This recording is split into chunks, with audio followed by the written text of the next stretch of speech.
Here is exactly what recruiters and human resources professionals are thinking when they ask these 5 common, challenging questions in the job interview. In this video, you will see real footage of job interviews from a TV show called Job Shopper, where the candidate does well on some questions and struggles in others. And I will break down what the executive recruiter is thinking each step of the way and how you can ace your interviews. If you do not master these questions, watch out. You are likely to lose out on the job offer. I'm Madeline Mann. I'm a human resources leader and job search strategist who turns job seekers into job shoppers. You may recognize me from being a top job search instructor on Spotify and LinkedIn Learning, the host of Job Shopper, or you may have seen me on ABC, Bloomberg, Wall Street Journal, and more. Be sure to subscribe because what's the best that could happen? You land top job offers for the rest of your career. And stay to the end because you'll get to see a real world interview of a recruiter grilling a candidate on his past of why he left jobs in less than 2 years. And this will help you a lot to prepare for this question. Let's dive into this real job interview footage so you can see exactly how to answer these questions. In this job interview, Rory, the recruiter, starts off by asking Al a question to get the ball rolling. So first, just tell me why you're here. This question is likely to trip you up. Why am I here? To interview for the role you invited me to. You scholar of nonsense. But really what he's asking is a hybrid question of tell me about yourself and why are you interested in this role? So don't let this one dent your van. Other forms of this question can sound like, walk me through your resume, describe your background, or tell me more about your journey. Oof, it's giving creepy yoga instructor vibes. Let's see how Al answered the question, why are you here? Well, I want to start that off with a rhetorical question. How do you feel about the people that support your IT? Statistically, most people don't appreciate their IT staff. And that's usually because they have all kinds of pitfalls and all kinds of bottlenecks. The companies that I work for, I'm a IT support manager. My last position, I decreased SLA response time on a typical IT ticket from 3 days to 30 minutes. What is SLA? Service level agreement. Okay. It's basically a standard on a help desk that determines how long should we take to fix a user's problem. Okay. Yeah. Good answer. Al did well on this answer. He used a hook at the beginning of his response, which is not something that is important to do, but it works while fishing, and it worked in this situation. What is most important when you are starting an answer to an introductory question like this is to make it incredibly clear that you have the right background for this job. What's best is to start off by saying one sentence of exactly the type of professional you are, which is in line with the role you're interviewing for. Such as, he could say something like, I'm an IT manager for mid-sized technology companies who is skilled in scaling and revamping a company's IT systems and processes. Then he starts talking about his top past accomplishments, which is an excellent next step. You'll want to provide a highlight reel of some of your greatest accomplishments from your past few roles, only focusing on accomplishments that are relevant to the role you're going for. And then one thing I would add to the end of his answer is to say what interests him in this role and company. After you've walked through a bit of your highlights of your background, it would sound something like, and the reason why I'm so interested in this role at your company is because blank. Or another good transition is, and the reason why your company is the best next step for my career is because blank. And this really fully rounds out your answer to why are you here or tell me about yourself. This is a lot of information and extremely important. So I created a free worksheet that walks you through the steps to craft your own answer to tell me about yourself and these intro questions with an example as well. More than any resource, this is the one that I've gotten the most amazing emails and success stories about. So I will link that below in the comments and the description for you absolutely free. Next, if you fail this question in a job interview, you will fail the entire interview. And that is, what is your greatest accomplishment? But notice that the executive recruiter, Rory, words it slightly differently. Many of us have a body of work similar to a musical artist. What's your greatest hit as a professional? When interviewing, you have to be aware of the variations of different questions. They sound different, but are actually the same question. My greatest hit as a professional was actually working for a smaller managed service provider, which entrusted me to initiate a Citrix environment. Okay, Citrix is Make it plain for me. a way for people to communicate, get their applications, and work remotely from multiple locations while all having those resources in one central location. Gotcha. When you're asked about your best accomplishment, shake your tail feather because the interviewer is rolling out the red carpet for you to ace this interview. Your answer should have two components. First is relevancy. Too many job seekers will pick their favorite accomplishment. And I want you to resist this urge, sweet Padawan. And the second thing to focus on is being impressive. So choose an accomplishment where you did something where it got great results. Now, this next question interviewer Rory asks is a challenging one, but is hugely common. So let's segue into your biggest failure. What was the hit that flopped? Another way interviewers ask this question is, tell me about a time you failed, or when is a time you've made a mistake? Okay, let's see how Al answers this. The very first time I tried to be a one-man IT department.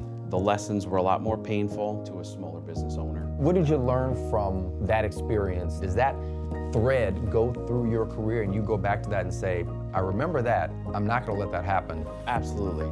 And the common thread in that, and I think in all IT, is standards and practices. The way that we set up computers has to be uniform across an entire organization. Interesting.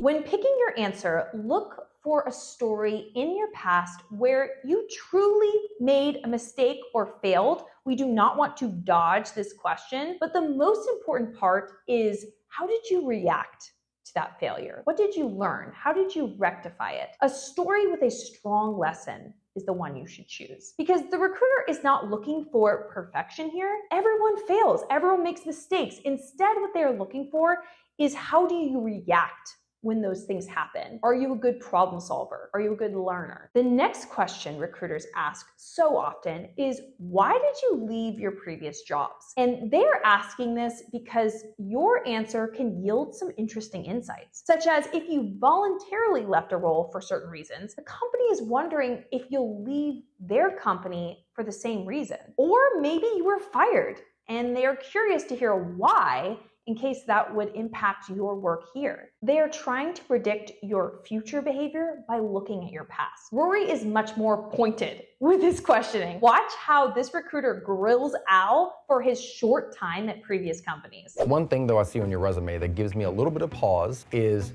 short stints. If I were to represent you, if our firm were to represent you, how do we explain the short stints? Absolutely. Some of the changes in my job were not made by my own decision. They were made either financially by a company not able to sustain that employment due to their situation, or me trying to find the best way to maintain my career. My resume. So hold on. You don't have a single experience that's 2 years or less. That's not because of a performance issue with you. Correct. I consider myself, Roy, a unicorn. The self-described unicorn. This is a first. Rory wants to get real about Al's past, and Al is sensationalizing it instead of being genuine. My previous managers would consider me a cooler. I got the worst of the worst clients. I would deal with that person's technology issues because nobody else wanted to. So I feel that I'm very flexible to work with any type of personality. And I know it sounds, very... It sounds too good to be true. Yeah, I would say that at this point in my career, you're actually getting the best version of me. Do you feel that Al came across as the right amount of confidence, or maybe too confident here? Put too confident or the right amount of confidence in the comments. Everyone has a different perspective, so I'm interested to hear what's yours. One thing you need to know is companies are fearful of short stints because Rory is an executive recruiter, and these companies are paying Rory tens of thousands of dollars to place a hire in their company, and they are terrified that they're going to pay all of this money and then that hire will leave quickly or have a performance issue that will cause them to be fired. In this example, Al is overselling himself in the recruiter's eyes. By painting too rosy of a picture, it leaves the recruiter questioning Al's authenticity and honesty. The bottom line is, we all have unsavory things about our past, and when answering the question of why you left your previous jobs, you need to keep 3 things in mind. Number 1, make your answer short. I'm talking 1 to 3 sentences. A grave mistake so many people make is giving too much description and detail. Say something brief so that the recruiter can put a nice check mark on their list so they can make like a cow and move on. Only expand on your answer if they have follow-up questions. Number 2, keep it positive. I know this can be challenging to do if your last role was oh so toxic, but if you speak poorly about a company, the interviewer's first thought will be, are they going to talk this way about us if we hire them? The last thing you want to do is have an employer dwell on your past rather than focus on the exciting future they can have with you. And number 3, be confident. We forget that we get to write our own narratives. You get to tell them the story the way you want to. The employer will only see it as a sob story or a difficult situation if you make it out to be that way. So answer quickly, confidently, and then get to the next part of the interview. Capiche? Finally, Rory gave Al an opportunity to ask questions at the end of the job interview. So Al, as we wrap up, any questions you have for me? I have been in thousands of interview debriefs, and I know that interviewers really respect a person who asks good questions at the end of the interview. The best questions to ask are the ones that are researched and based on your conversation. You should be actively asking questions throughout the interview. Here's what Al asked. What type of organizations do you represent? We've worked in the tech sector, we've worked in consumer products, financial services. We're even working with a tech company out of Africa. So it's a global client list, and we're trying to make sure we match a candidate that has an inflection point in their career with a business inflection point at a company or organization. As I tell our clients, we're trying to return a lost member of their tribe to them. I like that. Like I said, what you ask in the interview should be heavily influenced by the role itself and the conversation you have with the interviewer, but you can still have some really strong questions in your back pocket, ready to go, that you can ask in most interview situations. I wrote a list of 15 absolute banger questions that are great to ask in interviews. They're not overplayed. So I will link that list of questions down below in the comments and the description for you to get. I will link the full first 2 episodes of Job Shopper below in the comments and the description so that you can see Al's journey and the journey of the other job seekers. Be sure to like this video and subscribe to this channel. You've got this Wi-Fi high five.